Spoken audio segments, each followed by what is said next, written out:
Hi, guys. Welcome back to our reading through of the Harmonized Gospels. We'd like to take just a minute to expound a little bit on something that we had read in the last section, which had to do with Peter confessing Christ and the statement that Jesus makes that many of us have heard talked about for a long time, where Jesus turns to Peter and says, Peter, the Spirit, the Father, through the Spirit, has revealed the fact that I am the Christ to you. And I want to tell you something, that you are Peter, and on this rock I will build my church, and the gates of hell shall not prevail against it. If you've been in church a long time, that's a verse that you've heard discussed, and probably in one of two contexts. If you have grown up in the Catholic tradition, the verse where Jesus says, you are Peter, and on this rock I will build my church, is the verse that is used to explain why Peter is thought of as the first pope, because Christ is talking to him as the rock upon which the church is built. We do know that Peter would go on and become one of the leaders in the Jerusalem church. Among the Protestant tradition, that verse is looked at a little bit differently. And in the Protestant, particularly in the evangelical tradition, the phrase "upon this rock" is referring back to Christ himself. And the way that is traditionally interpreted in that is that Jesus says, I tell you, you are Peter, which means pebble or small stone. And on this rock, myself, the chief cornerstone, I will build my church, and the gates of hell will not prevail against it.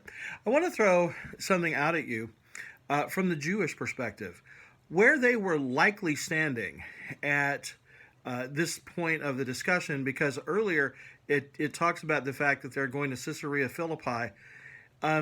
They were probably standing in the vicinity of Mount Hermon. Okay, now Mount Hermon is the place where, in the book of Enoch, and also related back to the flood story, the Watchers attempted to infiltrate mankind, overthrow God. It's where we get the sons of God marrying the daughters of men. All sorts of things are significant in that, particularly in the Jewish tradition. And according to the Jewish tradition, the gates of hell, the gate to the underworld, would have actually been in the place, in the area in which they were standing. And I think that's very interesting. And actually, we know, for example, that Jeroboam led the people in worshiping Baal at that spot. Now, again, if you dig a little bit deeper, you will find that Baal is the Ugaritic, and there are other cultural, what am I thinking? There are other cultures that used Baal as their representation of Satan. Okay, so it's very interesting that this particular place where they were standing is the place where Jesus and Peter are having this conversation. And I just want to throw that out there. You can make of it whatever that you wish, and I can hook you up with references to give you a little bit more information if you're interested.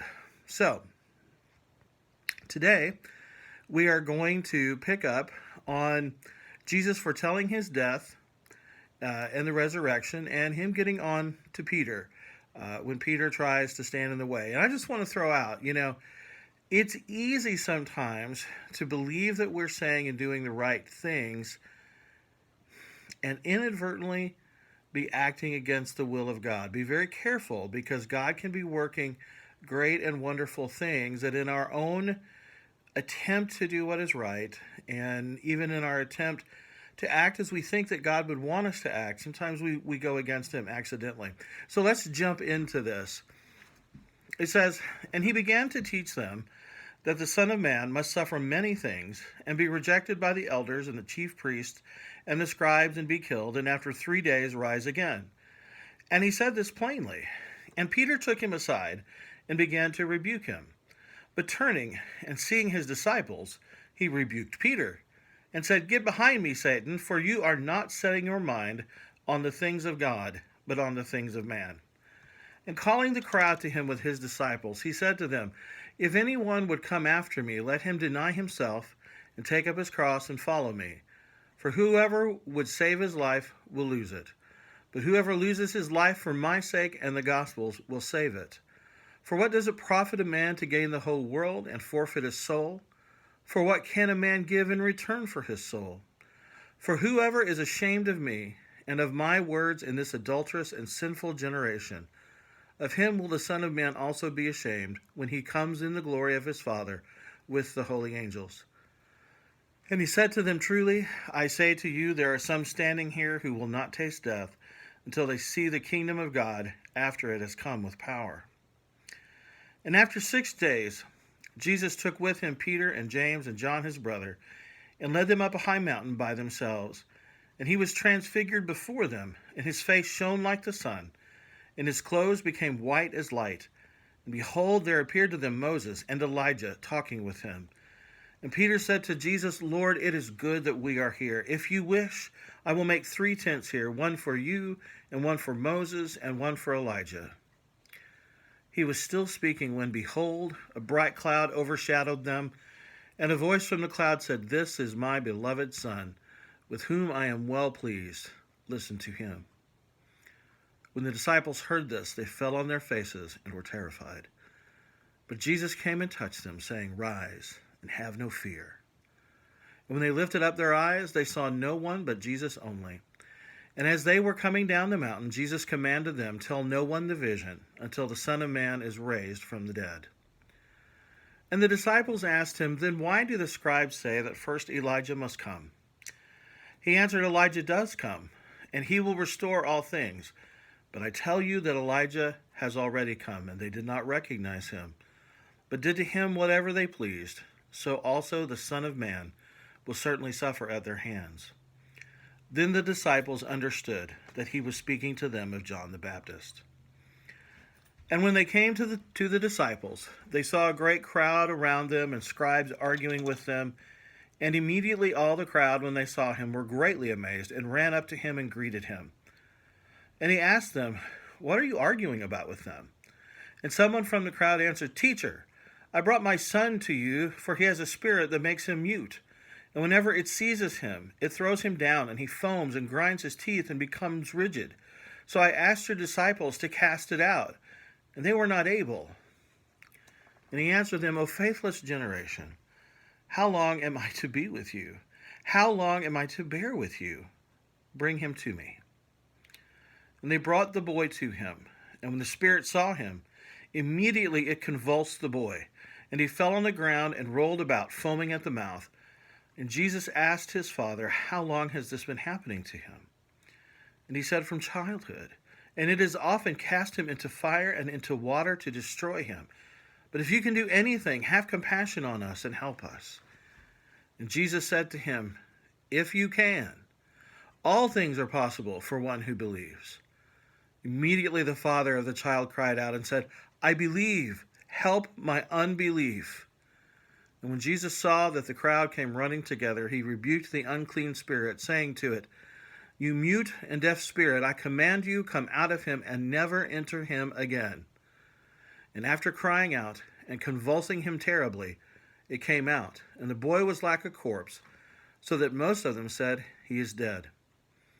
But Jesus took him by the hand and lifted him up, and he arose. And when he entered the house, his disciples asked him privately, "Why could we not cast it out?" And he said to them, "This kind cannot be driven out by anything but prayer." Now, I'm going to take a stop right here. In the King James Version, it actually says prayer and fasting. But the point of it is that the emphasis on the power of the Lord. Okay? If it's prayer and fasting, what is that about? It's about God. It's not about the person who's doing it. The individual has to get out of the way and put God above self. Going on. They went on from there and passed through Galilee. And he did not want anyone to know, for he was teaching his disciples, saying to them, "The Son of Man is going to be delivered into the hands of men, and they will kill him. And when he is killed, after 3 days he will rise." But they did not understand the saying, and were afraid to ask him. When they came to Capernaum, the collectors of the 2 drachma tax went up to Peter and said, "Does your teacher not pay the tax?" He said, "Yes." And when he came into the house, Jesus spoke to him first, saying, "What do you think, Simon? For whom do kings of the earth take toll or tax? From their sons or from others?" When he said, "From others," Jesus said to him, "Then the sons are free. However, not to give offense to them, go to the sea and cast a hook and take the first fish that comes up. And when you open its mouth, you will find a shekel.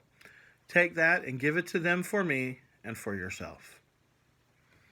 And they came to Capernaum. And when he was in the house, he asked them, "What were you discussing on the way?" But they kept silent, for on the way they had argued with one another about who was the greatest. And calling to him a child, he put him in the midst of them and said, "Truly, I say to you, unless you can turn and become like children, you will never enter the kingdom of heaven. Whoever humbles himself like this child is the greatest in the kingdom of heaven. Whoever receives one such child in my name receives me, and whoever receives me receives not me, but him who sent me." John said to him, "Teacher, we saw someone casting out demons in your name, and we tried to stop him because he was not following us." But Jesus said, "Do not stop him, for no one who does a mighty work in my name will be able soon afterward to speak evil of me. For the one who is not against us is for us.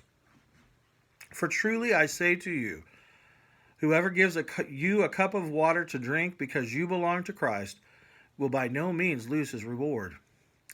Whoever causes one of these little ones who believe in me to sin, it would be better for him if a great millstone were hung around his neck and he were thrown into the sea. And if your hand causes you to sin, cut it off. It is better for you to enter life crippled than with 2 hands to go to hell, to the unquenchable fire. And if your foot causes you to sin, cut it off. It is better for you to enter life lame than with 2 feet to be thrown into hell. And if your eye causes you to sin, tear it out. It is better for you to enter the kingdom of God with 1 eye than with 2 eyes to be thrown into hell, where their worm does not die and the fire is not quenched. For everyone will be salted with fire. Salt is good. But if the salt has lost its saltiness, how will you make it salty again? Have salt in yourselves and be at peace with one another. See that you do not despise one of these little ones. For I tell you that in heaven their angels always see the face of my Father who is in heaven.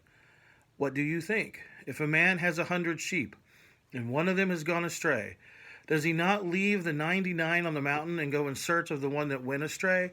And if he finds it, truly I say to you, he rejoices over it more than the 99 that never went astray.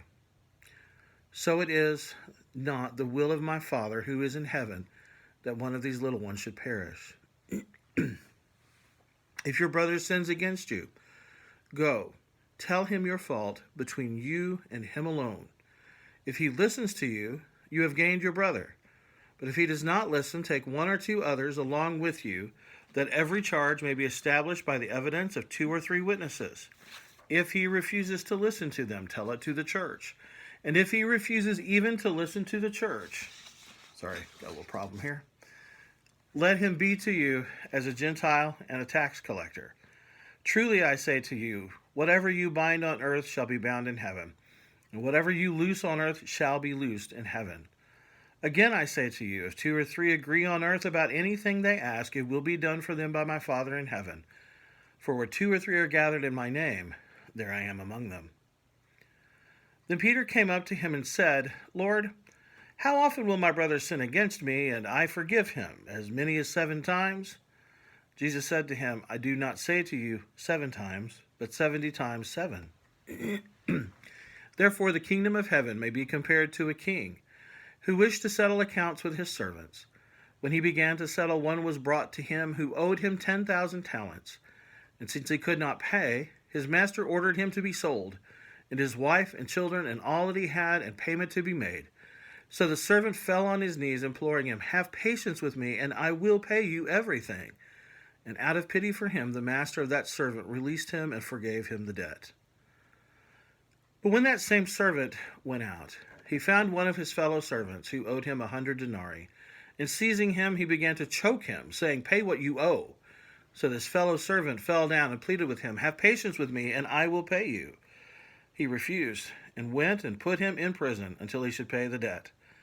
When his fellow servants saw what had taken place, they were greatly distressed, and they went and reported to their master all that had taken place. Then the master summoned him and said to him, "You wicked servant, I forgave you all that debt because you pleaded with me. And should not you have had mercy on your fellow servant as I have had mercy on you?" And in anger the master delivered him to the jailers until he should pay all his debt. So also my Father will do to every one of you if you do not forgive your brother from your heart. Now the Jews' feast of booths was at hand. So his brothers said to him, "Leave here and go to Judea, that your disciples may also see the works you are doing. For no one works in secret if he works to be known openly. If you do these things, show yourself to the world," for not even his brothers believed in him. Jesus said to them, "My time has not yet come, but your time is always here. The world cannot hate you, but it hates me because I testify about it that its works are evil. You go up to the feast. I am not going up to the feast, for my time has not yet fully come." After saying this, he remained in Galilee. But after his brothers had gone up to the feast, then he also went up, not publicly, but in private. When the days grew near for him to be taken up, he set his face to go to Jerusalem. And he sent messengers ahead of him who went and entered a village of the Samaritans to make preparations for him. But the people did not receive him because his face was set toward Jerusalem. And when his disciples James and John saw it, they said, "Lord, do you want us to tell fire to come down from heaven and consume them?" But he turned and rebuked them, and they went to another village. As they were going along the road, someone said to him, "I will follow you wherever you go." And Jesus said to him, "Foxes have holes, and birds of the air have nests, but the Son of Man has nowhere to lay his head." To another he said, "Follow me." But he said, "Lord, let me go first and bury my father." And Jesus said to him, leave the dead to bury their own dead. But as for you, go and proclaim the kingdom of God." Yet another said, "I will follow you, Lord, but let me first say farewell to those at my home." Jesus said to him, "No one who puts his hand to the plow and looks back is fit for the kingdom of God." The Jews were looking for him at the feast and saying, "Where is he?" And there was much muttering about him among the people. While some said, "He is a good man," others said, "No, he is leading the people astray." Yet for fear of the Jews, no one spoke openly of him. About the middle of the feast, Jesus went up into the temple and began teaching. The Jews therefore marveled, saying, How is it that this man has learning when he has never studied?" So Jesus answered them, "My teaching is not mine, but him who sent me. If anyone's will is to do God's will, he will know whether the teaching is from God or whether I am speaking on my own authority. The one who speaks on his own authority seeks his own glory, but the one who seeks the glory of him who sent him is true, and in him there is no falsehood. Has not Moses given you the law? Yet none of you keeps the law. Why do you seek to kill me?" The crowd answered, "You have a demon. Who is seeking to kill you?" Jesus answered them, "I did one work, and you all marvel at it. Moses gave you the circumcision, not that it is from Moses, but from the fathers, and you circumcise a man on the Sabbath.